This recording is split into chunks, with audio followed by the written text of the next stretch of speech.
Equity share market में research करना काफी इंपॉर्टेंट होता है। मोर देन दैट इंपॉर्टेंट होता है कि आप रिसर्च करो इन्वेस्टमेंट करने से पहले, ना कि इन्वेस्टमेंट तो कर दिया बाद में जहां इन्वेस्टमेंट किया उसकी रिसर्च करने की कोशिश करें। ये सबसे बड़ी मिस्टेक होती है जो काफी सारे इन्वेस्टर्स कर लेते हैं। होता क्या है, स्टार्टिंग में तो हमने सुनी सुनाई बात पे इन्वेस्टमेंट कर दिया, एक बार इन्वेस्टमेंट कर दिया उसके बाद हम ढूंढने की कोशिश करते हैं ऐसे कारण जिसकी वजह से ये राइट प्रूव हो जाए कि जहां हमने इन्वेस्टमेंट किया था वो सही है। आई होप आप मेरी बात को समझ पा रहे होंगे। मेरा नाम है अनंत Ladda, CFA CA CFP LLB। चलिए शुरू करते हैं अनंत का फंडा का पहला पार्ट जिसका नाम है market today.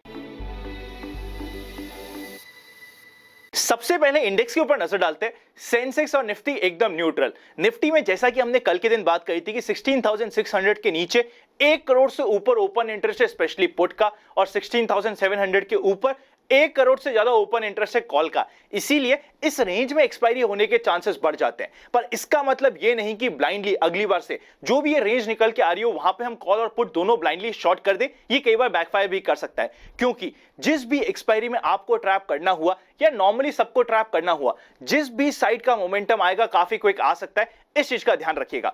Bank Nifty 0.09% positive रहा, ये भी एकदम न्यूट्रल था, और मिड कैप इंडेक्स 0.19% पॉजिटिव। आज के दिन सारे के सारे इंडेक्स को हम न्यूट्रल बोल सकते हैं। एडवांस लाइन रेशियो भी एकदम न्यूट्रल, 900 के आसपास शेयर एडवांस, उसी के अगेंस्ट में 900 के आसपास शेयर डिक्लाइन हुए। सेक्टर्स में oil and gas, consumer durable, FMCG, energy और फाइनेंशियल सर्विसेज ने अच्छा बाउंस बैक किया। इसी के अगेंस्ट में मेटल्स के आज के दिन वापस से करेक्शन देखने को मिला। 2 दिन की रैली के बाद वापस से जैसे ही 2.5 दिन का फंडा अप्लाई हुआ मेटल्स में, थोड़ा सा हमें करेक्शन देखने को मिला। मीडिया, PSU बैंक, PSE और हेल्थ केयर सेगमेंट भी आज के दिन थोड़ा सा नेगेटिव रहा। यूएस फ्यूचर्स एकदम न्यूट्रल है, आप नजर तो डाल के देखिए, और विक्स है 13.53 पे। सोच समझ के काम करना अभी भी ऑप्शंस में काफी इंपॉर्टेंट होने वाला है। नेकेड ऑप्शन सेलिंग से ज्यादा कवर करी हुई ऑप्शन सेलिंग इस समय, जिस समय इतना लो विक्स हो, हमारे लिए यूजफुल हो सकता है। अब निफ्टी के मूवमेंट के ऊपर नजर डालते हैं। ओपनिंग हुई थी 16,627 की, जहां पे कल क्लोजिंग हुई थी उसी के आसपास ओपनिंग हुई। आज के दिन का हाई बना 16,683 का, लो बना 16,603 का। एक छोटी सी रेंज में मार्केट आज के दिन जिगजैग करता हुआ क्लोज हो गया, और क्लोजिंग हुई है 16,636 की। न्यूट्रल सी ओके क्लोजिंग हम बोल सकते हैं। इसी के साथ साथ एक अपडेट, TCS को एक ऑर्डर मिला है स्टैंडर्ड बैंक साउथ अफ्रीका की तरफ से फॉर इंश्योरेंस ऑपरेशंस। अब चलते हैं नेक्स्ट सेगमेंट पे जिसका नाम है FIIs and DIIs action. FIIs की तरफ से आज के दिन 2000 करोड़ के आसपास की सेल हुई है, और DIIs की तरफ से 1000 करोड़ के आसपास की परचेज। नेट में सेल का फिगर थोड़ा सा बड़ा है। साथ ही साथ रोल ओवर की पोजीशंस जितनी भी है फ्यूचर एंड ऑप्शंस में FIIs की, अभी तक बहुत ज्यादा इंप्रेसिव या एग्रेसिव नहीं है। इस चीज का ध्यान रखिएगा। बाकी मेजर पोजीशंस किस तरीके से बनती है वो हमें पता चलेगा मंडे तक, तो आप सभी को मैं अपडेट करने वाला हूं। आप चलते हैं नेक्स्ट सेगमेंट पे जिसका नाम है व्यूअर्स क्वेरी।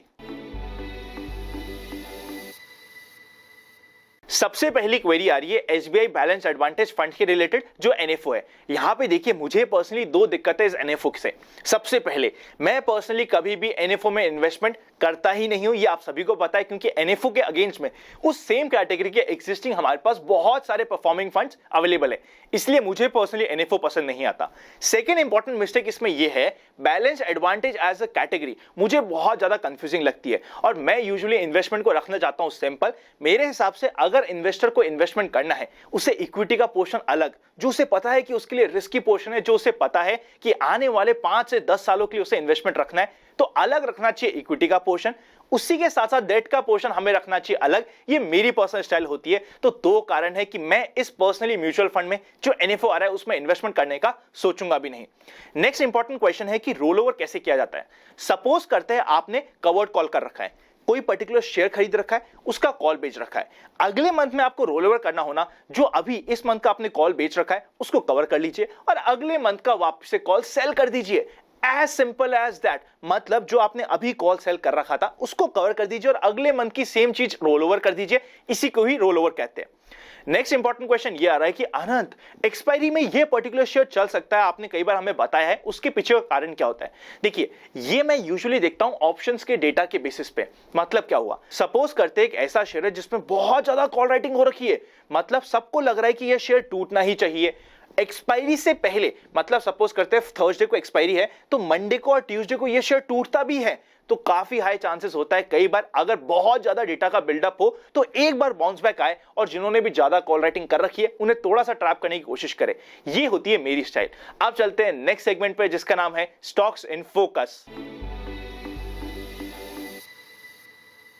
सबसे पहले बात करते हैं एक ऐसे स्टॉक की जो मीडियम टर्म पर्सपेक्टिव के लिए आप सभी के साथ शेयर हुआ था, आज फाइनली ब्लास्ट किया। नाम है कजारिया सेरेमिक। अब इसको 1140 के लेवल पे आराम से ट्रेल कर सकते हैं, साथ ही साथ कभी भी ये 1170 के लेवल को क्रॉस करे तो वापस हमारे नोटिस में आ सकता है। आई एम वेरी श्योर जिनके पास भी पेशेंस होगा उन्हें इस शेयर में काफी मजा आने वाला था। उसी के साथ साथ नेक्स्ट इंपॉर्टेंट शेयर होने वाला है बालकृष्ण इंडस्ट्रीज। कभी भी ये 2280 के लेवल को क्रॉस करे तो 2300 के लेवल्स तक बढ़ी आराम से पहुंच सकता है, हमारी डार पे हो सकता है। फाइनल स्टॉक जिसे हम टिकट ऐप पे चेकआउट करेंगे नाम है SBI लाइफ। देखिए सबसे पहले 1100 के आसपास एक अच्छा रेंज होता है जहां पे मैं पर्सनली इसे मीडियम टर्म पर्सपेक्टिव के लिए अपने नोटिस में रखने वाला हूं। अगर इमीडिएटली बात करें ना, कभी भी ये 1155 के लेवल को क्रॉस करे तो 1165 से लेके 75 के लेवल बढ़ी आराम से आ सकते हैं। अब चलते हैं नेक्स्ट सेगमेंट पे जिसका नाम है general market trend. General market trend अभी भी अप ट्रेंड में है और number of volume distribution days का काउंट है 4। अब चलते हैं फाइनल सेगमेंट पे जिसका नाम है एक्सपेक्टेशंस फ्रॉम टुमारोज मार्केट। सबसे पहले कॉल का high open interest 16,500, second high open interest 16,700 और थर्ड हाई ओपन इंटरेस्ट 17,000 पे। अभी तक ऑप्शंस में बहुत ज्यादा बिल्डअप नहीं हुआ है पर फिर भी एक इमीडिएट रेजिस्टेंस तो हमें 16,700 पे मिलने वाला है। सपोर्ट की बात करें तो पुट का high open interest 16,600, second high open interest 16,500 और थर्ड हाई ओपन इंटरेस्ट है 16,000 पे। इमीडिएट सपोर्ट हमें मिलेगा 16,500 के आसपास। देखिए अब अगर कल के दिन मार्केट की बात करें तो पुट कॉल रेशियो है 1.20 से लेके 25 के बीच में। अगर बैंक निफ्टी की बात करें तो इमीडिएट सपोर्ट हमें मिलने वाला है 35,000 के पास। अगर मार्केट की बात करें कल के दिन थोड़ा सा स्लो मूविंग मार्केट रह जाए तो मुझे सरप्राइज नहीं होगा। कल का मार्केट वेरी हाई चांसेस थोड़ा सा शांति वाला हो सकता है, तो हमें भी थोड़ा सा शांति से काम करना जरूरी हो जाता है। पर स्टिल बहुत सारे ऐसे शेयर्स थे जो जस्ट बिकॉज आज के दिन थी मंथली एक्सपायरी बहुत ज्यादा प्रेशर में थे। एग्जांपल मैं देता हूं, बालकृष्ण इंडस्ट्रीज हो गया या SBI लाइफ हो गया, उनमें क्या बाउंस आता है ये देखने वाला पॉइंट होगा। अगर बाउंस आता है तो हमारे लिए इंपॉर्टेंट हो सकता है उन्हें ट्रैक करना। अगर ये वीडियो अच्छा लगे तो लाइक करे बिना मत जाएगा। अगर अभी तक आपके डीमैट नहीं है तो डिस्क्रिप्शन में डीमैट अकाउंट ओपनिंग्स और प्राइवेट चैनल पर जुड़ने का प्रोसेस मिल जाएगा। इन्वेस्ट आज फॉर कल की मोबाइल ऐप पे जुड़ने का भी प्रोसेस आपको डिस्क्रिप्शन में मिल जाएगा। Happy investing and I will see you very soon.